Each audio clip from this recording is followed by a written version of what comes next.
Ok.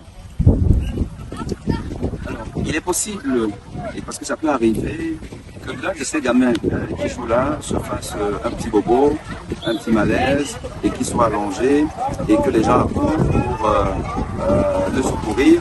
Et généralement, le réflexe que les gens ont, et là je parle par rapport des adultes, le réflexe c'est que on demande apportez l'eau, apportez l'eau. Est-ce qu'il y a de l'eau là? Il faut de l'eau dans une bouteille et on verse à la personne généralement à l'endroit du traumatisme.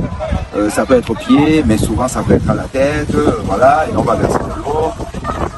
Et c'est le réflexe. Alors la question est de savoir quel est l'intérêt de l'eau comme premier secours en cas d'un traumatisme, d'un malaise pendant une activité sportive. Quel est l'intérêt de l'eau? Est-ce que l'eau est un anesthésiant? C'est non.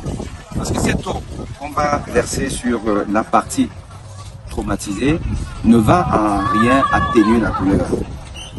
De l'eau glacée, même pas. Des glaçons, oui. Le glaçon, le froid, à des degrés vraiment très bas, le froid est un anesthésiant. Mais cette eau en bouteille, parfois même tiède, n'a aucun effet intangible. Ça ne sert à rien. Est-ce que l'eau qu'on va soit faire boire à l'intérieur de verser quelque part a une vertu réanimatoire? C'est non.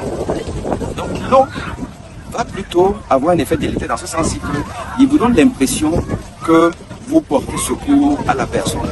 Alors que vous êtes dans une perte de temps, il faut plutôt avoir d'autres réflexes. Si c'est une perte de connaissance, comme je vous l'ai toujours dit, vous devez mettre la personne en position décubitus dorsal et vous commencez un massage cardiaque s'il y a une perte de connaissance parce que vous craignez un arrêt cardiaque.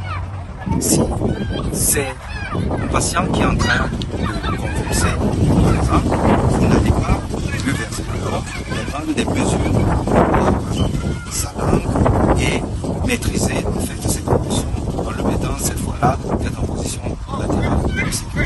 Si c'est une personne qui a simplement mal, qui a une douleur, vous devez chercher des baumes anti-douleur, anesthésiants, et vous devez en avoir dans votre trousse de secours lors d'une activité sportive concernée.